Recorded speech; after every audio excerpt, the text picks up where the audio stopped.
हरे कृष्ण। ओम अज्ञानतिमिरान्धस्य ज्ञानाञ्जनशलाकया चक्षुरुन्मिलितं येन तस्मै श्रीगुरवे नमः। नमो विष्णुपदाय कृष्णप्रेष्ठाय भूतले श्रीमते भक्तिवेदान्त स्वामीति नामिने। नमस्ते सरस्वती देवे गौरवाणी प्रचारिणे निर्विशेष शून्यवादी पाश्चात्य देशतारिणे। हरे कृष्णा। आप सबका भगवद गीता ऑनलाइन कोर्स में स्वागत है। आज हम तीसरा अध्याय शुरू करेंगे। इस अध्याय का शीर्षक है श्री कृष्ण यथारूप, यानी कि अनंत का स्वरूप क्या है। यथारूप। पहले तो हमने ये चर्चा कर लिए हैं कि अनंत जो है वो अचिंत्य है। इसको कोई नहीं समझ सकता, ना ब्रह्मा भी समझ सकते हैं, ना शिव जी समझ सकते हैं। ब्रह्मा जी इसको नहीं समझ सकते, शिव जी भी इसको नहीं समझ सकते। हमने पिछले अध्याय में पढ़ा था कि भगवान कृष्ण अनंत है। अनंतता के स्तर पर सीमितता के नियम लागू नहीं होता। इसको बहुत विस्तार रूप में हम वर्णन किया। आज की जो वैज्ञानिक जो है वो क्या करते हैं, जो फिजिकल लॉज, सृष्टि के बारे में जानकारी करने के लिए कुछ नियम, physical laws, chemical laws, biological laws, इसकी अवधारणा करते हैं। मगर कैसे करते हैं? क्योंकि हमारी जो निरीक्षण है, जो है हमारी जो अनुभूति है, उस सीमितता की अंतर्गत है। तो हम जो भी नियम वैज्ञानिक पद्धति से उसकी अवधारणा करते हैं, वो नियम कभी भी अनंतता को स्पर्श नहीं कर सकता।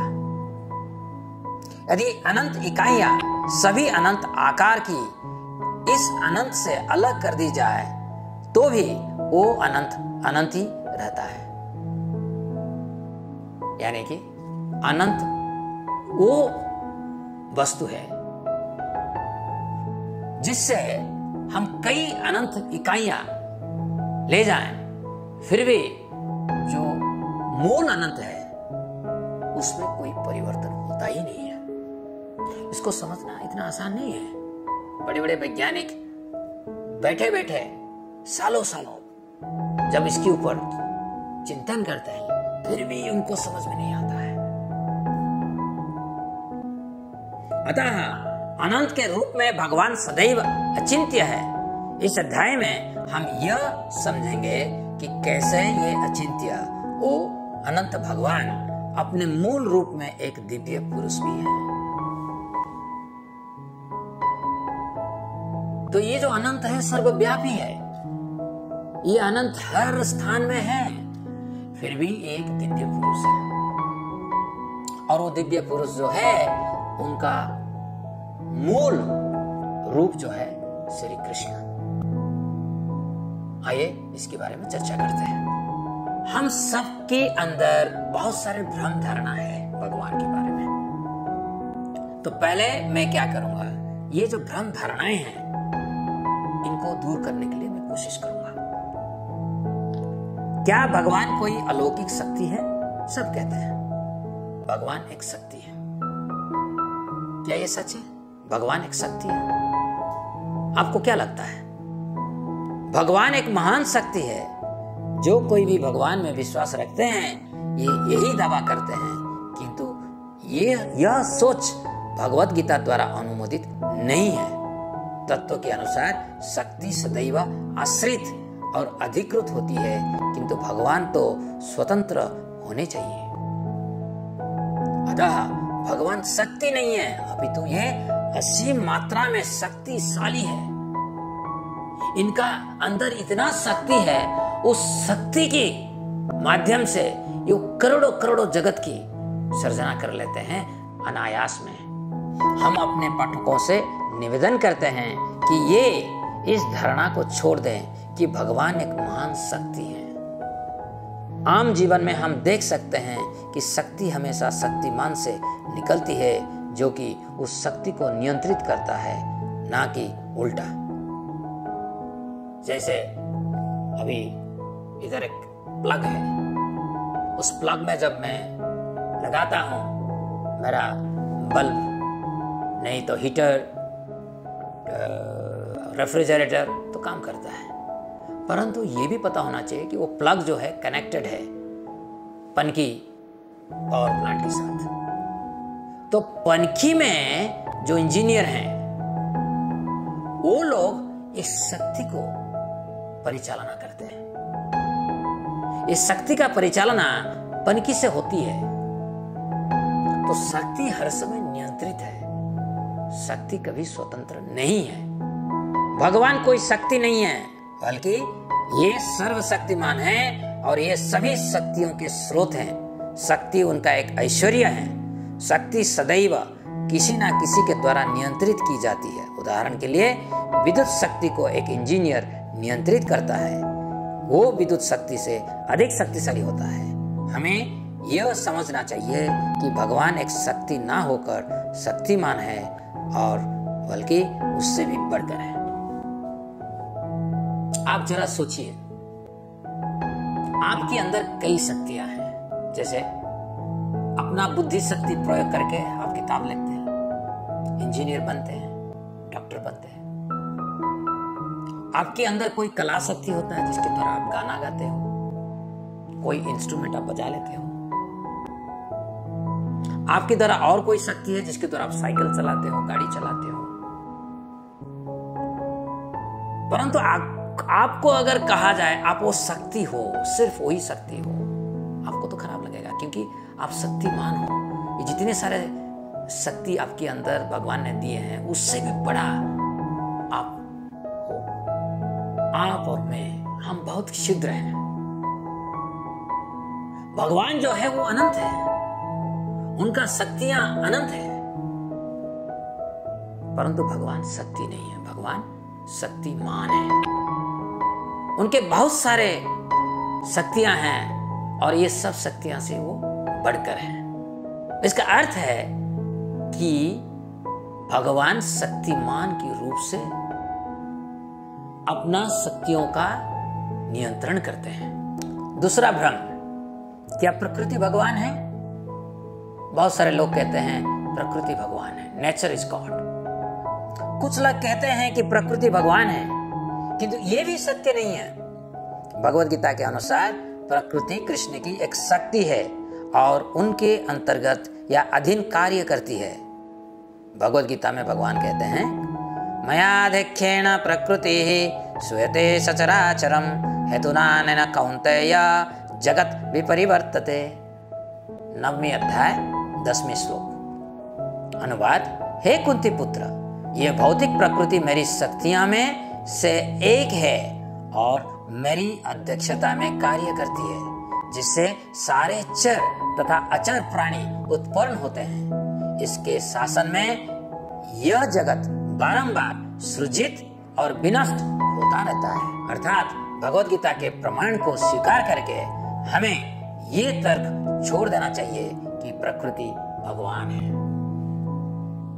प्रकृति एक शक्ति है। पहला भ्रम में हमने दूर कर दिया था, भगवान कभी शक्ति नहीं हो सकते हैं। तो प्रकृति एक शक्ति है, तो इसीलिए प्रकृति कभी भगवान नहीं हो सकते हैं। भगवान शक्तिमान है, प्रकृति जो है भगवान के नियंत्रण में, अधीन में रहकर काम करती है। तीसरी भ्रम, क्या भगवान ब्रह्म ज्योति है? वैदिक संस्कृति को मानने वाले कई लोग तर्क करते हैं कि भगवान एक निराकार दिव्य ज्योति अर्थात ब्रह्म है। वस्तुतः ब्रह्म तो भगवान का केवल एक आंशिक बोध है, जैसा कि महान संत सूत गोस्वामी श्रीमद् भागवत में कहते हैं, वदन्ते तत्तत्त्वविदस् तत्त्वं यज्ञानम अद्वयम ब्रह्मेति परमात्मेति भगवानेति शब्दते। यह है श्रीमद् भागवतम पहला स्कंद 2 अध्याय 11वां श्लोक। अनुवाद, परम सत्य को जानने वाले विद्वान आध्यात्मवादी तत्वविद इस अद्वैत तत्व को ब्रह्म, परमात्मा या भगवान के नाम से पुकारते हैं। तत्वदर्शी का ये कहना है, जब कोई परम सत्य को जानने के लिए कोशिश करता है, तब परम सत्य को 3 प्रकार से जानते हैं तत्वविद। ब्रह्मन, परमात्मा भगवान। और भगवान जो है वो पूर्ण अनुभूति है। परम सत्य का पूर्ण अनुभूति जो है वो है भगवान। जब हम भगवान को समझ लेते हैं, भगवान जो है दिव्य पुरुष है, परम सत्य को जो दिव्य पुरुष के रूप में जान लेते हैं, वो स्वतः ही परम पुरुष को उनकी ब्रह्म रूप से, उनकी परमात्मा के रूप से भी जान लेते हैं। ब्रह्म संहिता में ब्रह्मा जी कहते हैं कि भगवान रूप में श्री कृष्ण ही सर्वतों सत्य है। आगे यह भी कहते हैं कि भगवान कृष्ण का स्वरूप दिव्य है। ब्रह्म संहिता 5वें अध्याय 1 श्लोक। ईश्वरः परमः कृष्णः सच्चिदानंद विग्रहः अनादिरादिर्गोविन्दः सर्वकारण कारणम। गोविंद के नाम से विख्यात कृष्ण ही परमेश्वर हैं। उनका सच्चिदानंद शरीर है, ये सबों के मूल स्रोत है, उनका कोई अन्य स्रोत नहीं है एवं ये समस्त कारणों के मूल कारण है। भगवान कौन होते हैं आप ना कह सकते हो ना मैं कह सकता हूं। हम तो परम सत्य की खोज में हैं। ये अर्थ नहीं है कि मुझे परम सत्य के बारे में पता नहीं है तो दूसरों को पता नहीं है। जैसे अगर आपको मैकेनिकल इंजीनियरिंग पता नहीं है तो आप क्या कह सकते हो और किसी को पता नहीं है? नहीं, आप IIT है, बड़े बड़े प्रोफेसर्स हैं मैकेनिकल इंजीनियरिंग में, इलेक्ट्रिकल इंजीनियरिंग में। तो आपको अगर मैकेनिकल इंजीनियरिंग के बारे में पता नहीं है, इलेक्ट्रिकल इंजीनियरिंग के बारे में पता नहीं है, इसका अर्थ नहीं है कोई नहीं है इस दुनिया में जिसको ये पता नहीं है। नहीं, बहुत सारे हैं जिनको इस विषय वस्तु पता है। ऐसे ही भगवान की पूर्ण स्वरूप आपको पता नहीं है, मुझे पता नहीं है, इसका अर्थ नहीं है कि दूसरों को पता नहीं है। शास्त्रों में बहुत सारे तत्वदर्शी हैं, जैसे भीष्म पितामह, ब्रह्मा जी, भगवान शिव, कुमारा, जनक महाराज, प्रहलाद महाराज, ऐसे अनेक हैं जिनको परम सत्य की स्वरूप के बारे में संपूर्ण ज्ञान है। और ये सब कहते हैं भगवान कृष्ण जो है वो दिव्य पुरुष है, उनकी शरीर जो है वो सच्चिदानंद है और वो परमेश्वर है। बहुत सारे ईश्वर हो सकते हैं परंतु परमेश्वर जो है एक है और वो है कृष्ण। और ब्रह्मा जी की ये भी कहना है कि भगवान कृष्ण आदि पुरुष है, वो सबकी स्रोत है परंतु उनका कोई स्रोत नहीं है। भगवत गीता 14वां अध्याय 27 श्लोक में यह स्पष्ट कहा गया है कि ब्रह्म भगवान कृष्ण पर आश्रित है। ब्रह्मणो ही प्रतिष्ठा अहम अमृतस्य व्ययस्य च शाश्वतस्य च धर्मस्य सुखस्यैकान्तिकस्य च। अनुवाद, और मैं ही उस निराकार ब्रह्म का आश्रय हूं जो अमर्त्य, अविनाशी तथा शाश्वत है और चरम सुख का स्वाभाविक पद है। ब्रह्म एक चमकती रोशनी या किरण है जो कि कृष्ण से आ रही है। ये किरणें कृष्ण का निर्विशेष पक्ष है परंतु कृष्ण एक व्यक्ति है। ये हमसे भिन्न एक आध्यात्मिक पुरुष है जिसका शरीर जन्म, मृत्यु, बुढ़ापे तथा बीमारी के अधीन नहीं होता। दुख की बात यह है जब हम भगवान के बारे में सोचने के लिए कोशिश करते हैं, हमारी जो सीमितता की ख्याल है उस ख्याल में रहकर हम भगवान को वर्णन करने के लिए कोशिश करते हैं। हम ये साब्यस्त कर चुके हैं कि सीमितता की रहने वाले लोग अनंत के बारे में स्पेकुलेट ना करें, चिंतन ना करें। भगवान के बारे में जो ज्ञान भगवान से ही आता है, जो भगवान के चरणों में अपने आप को समर्पित करेगा उसको ही सही ज्ञान सही मायने में प्रकटित होगा। हम उस ब्रह्मांड के भीतर हैं जहां समय का प्रभाव होता है और इसलिए हमारे शरीर में परिवर्तन अनिवार्य है। ईश्वर का अस्तित्व भौतिक आकाश और समय से परे है। ये अनंत काल से विद्यमान है और उनका शरीर किसी भी परिवर्तन के अधीन ना होकर सदैव शुद्ध और आध्यात्मिक है। अब देखिए, जैसे आप सूर्य देव को देखते हो तो क्या देखते हो? सूर्य देव की रोशनी देखते हो, और सूर्य देव की रोशनी जो है सूर्य देव को ढक दिया है।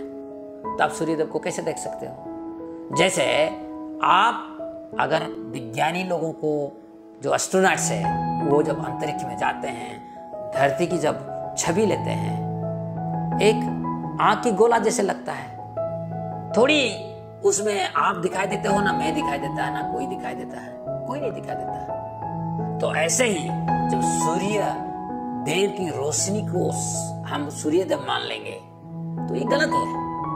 सूर्य देव की रोशनी सूर्य देव को ढक दिया है। हमें उस ग्रह के अंदर जाना पड़ेगा, तब हम देखेंगे उधर सूर्य देव है, उधर बहुत सारे और भी अन्य जीव हैं। ऐसे ही भगवान एक दिव्य पुरुष है और उनके शरीर से जो ज्योति निकल रही है वो ज्योति उनको ढक दिया है। परंतु वो ज्योति को जब आप अनुक्रमण करेंगे तब जाके आप देखेंगे भगवान की दिव्य स्वरूप को। और भगवान अपना दिव्य स्वरूप सबको दिखाते नहीं है। जो उनका भक्त होते हैं, पूर्ण रूप से शुद्ध भक्त होते हैं, उनको ही अपना रूप को प्रकट कराते हैं। तो शायद मैं जो कहना चाहता था आपको समझ में आ गया। हमारा पास पहला भ्रम क्या है? भगवान एक शक्ति, गलत। भगवान शक्तिमान है। दूसरा भ्रम क्या है? भगवान प्रकृति है। प्रकृति जो है भगवान है नहीं, प्रकृति भी एक शक्ति है और वो भगवान के नियंत्रण में रहते हुए कार्यक्रम है। तीसरा भ्रम क्या है? भगवान ब्रह्म ज्योति है नहीं, ब्रह्म ज्योति जो है भगवान की दिव्य किरण है। भगवान को देखने के लिए हमें उनका भक्त बनना पड़ेगा, और जब हम शुद्ध भक्ति करेंगे, हमारी चेतना जब संपूर्ण रूप से शुद्धिकरण हो जाएगा, तब हम भगवान को देख सकते हैं। कैसे देखेंगे? ना भगवान स्वयं अपने आप को हमारे दिल में प्रकट कराते हैं।